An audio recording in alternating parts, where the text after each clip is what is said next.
Dia sétimo. Olha aí, gente.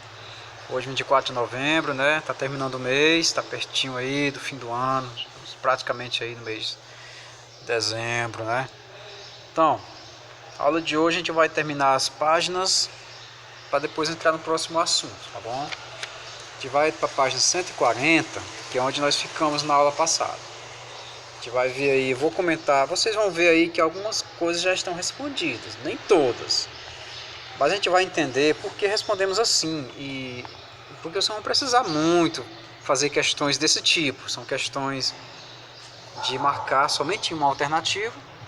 É bom que vocês já vão logo acostumando com questões grandes, que é onde você vai marcar somente uma, são as questões do futuro Enem, né? Ah, professor, sei lá o que é Enem, vestibular. Pois é, para você que é futuro engenheiro, futuro advogado, futuro médico, futuro arquiteto, né? Vocês vão precisar muito marcar questõezinhas, vão ter que raciocinar muito em cima delas. É coisa de raciocínio, gente, não é só você marcou ali à toa não, viu? Então vamos lá, vamos praticar um pouquinho, depois a gente pensa em passar para o próximo assunto, vamos ver como é que vai ficar, ok? A primeira questão aqui da página 140, pensando no vestibular, vamos logo entendendo aqui, ó. Aqui fica o local onde da faculdade que está prestando aquela questão, né? E aqui fica assertiva, que é a pergunta, assertivo o nome, tá? Com relação ao mercado internacional do açúcar, no século XVII, a invasão holandesa ou Guerra do Açúcar representou para os holandeses o quê? Olha só, os holandeses tinham muito dinheiro para emprestar. Tendo dinheiro para emprestar, eles tinham controle sobre os centros produtores, tá bom? Como podem perceber aqui, eles tinham um certo controle sobre os fazendeiros, sobre as máquinas que eles que vendiam para os fazendeiros. E eles ainda pegavam ainda o produto, que é o açúcar, e revendia na Europa, né? Eles compravam de um preço pelos produtores e vendiam com outro preço para os europeus. Os caras enricavam 3 vezes mais, né? Não é à toa que eles estavam loucos para tomar o Brasil e acabaram chegando até Pernambuco, né? Segunda, Facete que está apresentando a questão. Muito bem. A produção açucareira, limitada até o século XV, pôde deslanchar com a conquista do Novo Mundo. Essa aqui é uma frase que está entre aspas, ela pertence a Flávio Campos, né? É um livro que ele escreveu, ótimo, beleza. Adoramos livro, né? Muito bem. Então, a assertiva é essa. A explicação para a afirmação acima está o quê? Né? No sistema de plantation, não, ainda não. A gente vai estudar plantation com detalhes no próximo ano, tá bom? Vamos ver o que significa plantation. Ah, professor, eu sei, é plantação. Mas plantation também é um sistema econômico, onde leva a mão de obra do escravo, onde leva a produção de um único produto, e aquele produto é feito para exportar, vender para fora, tá bom? Mas não é essa a questão não, estamos falando da produção açucareira até o século XV, como vocês podem perceber aqui, já está respondida, né? No clima quente e úmido da região tropical, ótimo, é perfeito para plantar cana, na fertilidade do solo e principalmente na disponibilidade de imensas extensões de terra, os latifúndios do Brasil, né? Então aqui nós temos o ambiente ideal para a plantação dessa cana, para a produção do açúcar, da garapa, da aguardente, do mel, do alfinim. Eita, mas é coisa doce demais, só em falar dá aquela coisa ruim por dentro.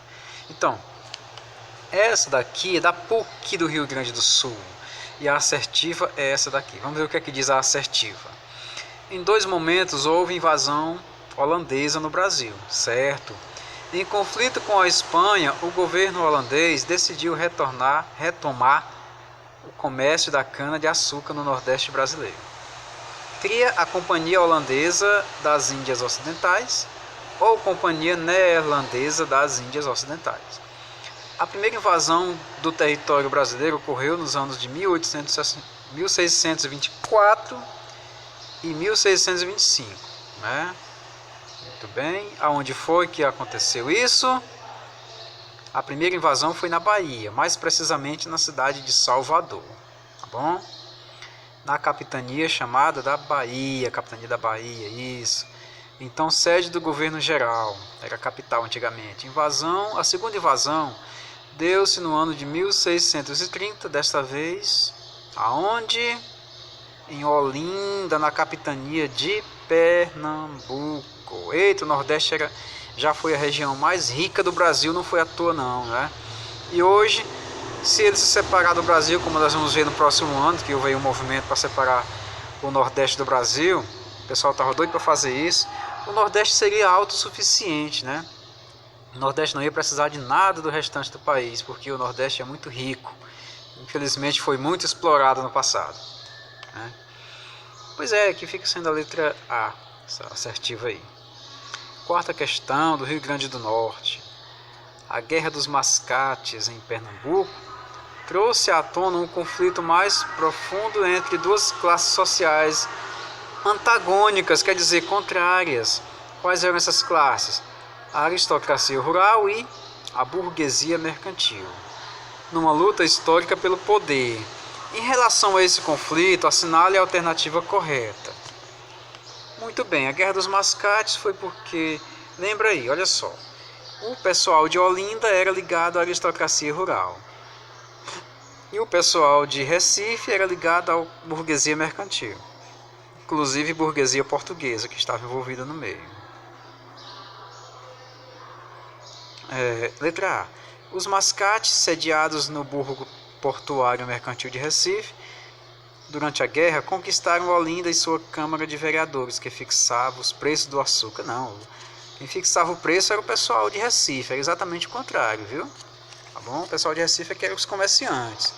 É eles que diziam, rapaz, eu vou comprar só por tanto, porque hoje eu tô aqui meio quebradinho. O fazendeiro dizia, rapaz, vai ficar desse jeito. Aí o cara de Recife dizia, vai, meu irmão, nós somos ligados ao governo, a gente pode muito bem controlar esses preços, né? Letra B. A Guerra dos Mascates teve a ver com a oligarquia açucareira, sediada em Olinda. Respeitou a ordem do rei, elevando Recife à vila. Não, a oligarquia não queria que Recife fosse nada, não. Eles queriam continuar mandando. Queriam que Olinda continuasse controlando tudo, viu? Letra C. Os senhores de engenho implicados na revolta conseguiram escapar de quaisquer punições régias durante a repressão? Não, de forma alguma, eles foram punidos, viu? Houve punição, muita punição mesmo. O governo ficou do lado do pessoal de Recife, tá bom? Letra D. A burguesia mercantil local conquistou o apoio da coroa portuguesa, certíssimo, na sua luta pelo poder político administrativo através da vila de Recife, muito bem, favorecendo sua ascensão sociopolítica. Como assim? Recife passou a ser a nova capital, tá bom? Ótimo, beleza. Vamos para a quinta, do Rio de Janeiro, da Unirio, né? Assertiva. Durante o século XVII, podem ser observadas as primeiras reações contra o domínio colonial, entre as quais temos. Olha só, gente, interessante. Como vocês podem perceber, já está aqui marcada, assinalada, mas quais eram as reações contra o domínio colonial? Quilombo dos Palmares, que simboliza as diversas formas de reação dos escravos à sua condição. Correto, viu? Quilombo dos Palmares foi a reação muito simbólica, simbólica demais, que representou um basta ao sistema escravista no Brasil. Não que houve lei a favor deles, não, mas que simbolizou a liberdade, tá bom? Liberdade da colônia, do domínio colonial. Sexta, da FUVEST de São Paulo. Assertiva, em 1694, uma expedição chefiada pelo Bandeirantes Domingos Jorge Velho foi encarregada pelo governo metropolitano de destruir o Quilombo de Palmares. Isso se deu por quê? Isso se deu por quê? Porque o Quilombo de Palmares desestabilizava o grande contingente escravo existente no Nordeste, ameaçando a continuidade da produção açucareira e da dominação colonial. Porque o Quilombo dos Palmares era uma pedra no sapato dos ricos, era ruim para os fazendeiros. Então o governo ficou do lado dos fazendeiros e resolveu, juntamente com esses, contratar Domingos Jorge Velho para queimar, incendiar o Quilombo de Palmares. Certo? Essa aqui da Estadual do Ceará, o que ela diz aqui, ó.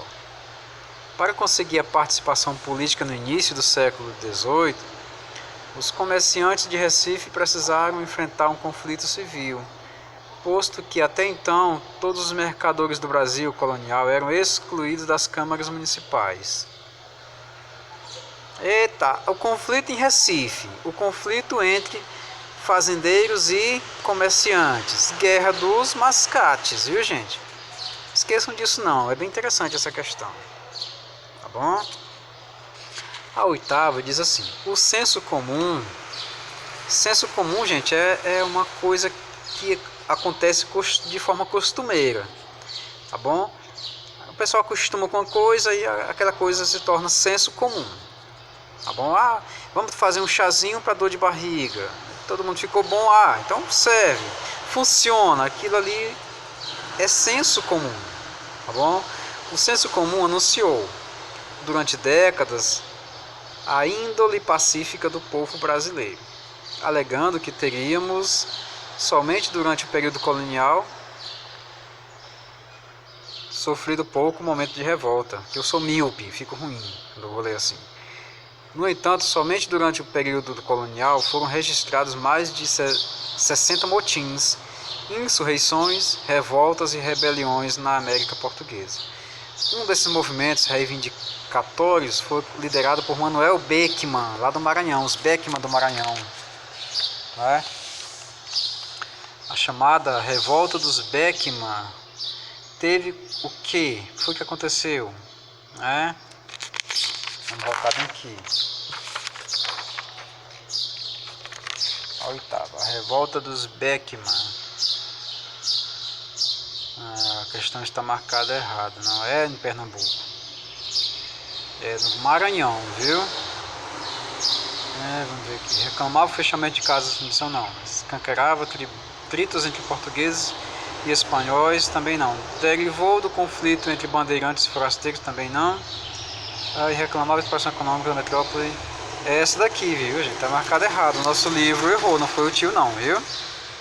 O livro está errado. A questão correta é a letra E. Vocês ajeitem no de vocês também. Reclamava da exploração econômica da metrópole praticada pela Companhia do Comércio do Maranhão e dos clérigos que pregavam contra a escravidão dos índios. É só lembrar da revolta de Beckmann. Os Beckmanns queriam escravizar os índios porque os portugueses não estavam mais mandando escravos. Então ele entrou em conflito com os clérigos. Clérigos quer dizer jesuítas, né? Os padres. E aconteceu toda essa revolta no Maranhão. Tá bom? A nona, vamos ver aqui. A Guerra dos Emboabas e dos Mascates e a revolta de Vila Rica, verificadas na primeira década do século XVIII. Nós não chegamos nelas ainda, esse aqui é do próximo capítulo, a gente vai pular essa questão. Esse aqui é lá da mineração, lá de Minas Gerais. Embora tenha mascates aqui no meio, enfim, mas não é ainda, tá bom? A décima, acerca da presença dos holandeses no Brasil durante o período colonial, assinale a alternativa correta, né? Os holandeses garantiram a manutenção do direito de liberdade de culto, tabelaram os juros e financiaram plantações? Sim, correto. Eles fizeram tudo isso, né? Ok, muito bem, vamos para a 11ª, estamos aqui no finalzinho. Vou deixar essas com vocês, é lógico, que eu não vou dar a resposta de todos. Vou ficar até a 11ª. Vamos ver. Entre as mudanças ocorridas no Brasil, colônia, durante a União Ibérica, lembra aí, né? Destacam-se. Aí vamos lá para a questão assertiva. A alternativa. Aqui é assertiva, aqui são as alternativas. Vamos ver. Letra E. A expansão da ocupação interna pela pecuária, a expulsão dos franceses e o incremento do bandeirismo. Na verdade, isso aqui é lá do próximo capítulo também. A gente falar de bandeirantes, tá bom? Então hoje ficamos por aqui, gente. Deixo o restante com vocês e na próxima aula nós retornaremos aqui nesse assunto, mineração. Aquelas coisinhas brilhantes que vocês têm no bolso, ouro, barras de ouro, diamantes, né, essa coisa toda. Vamos lá. Então na próxima aula continuamos. Fiquem na paz, fiquem com Deus, se cuidem, gente. Tchau. Grande abraço do tio.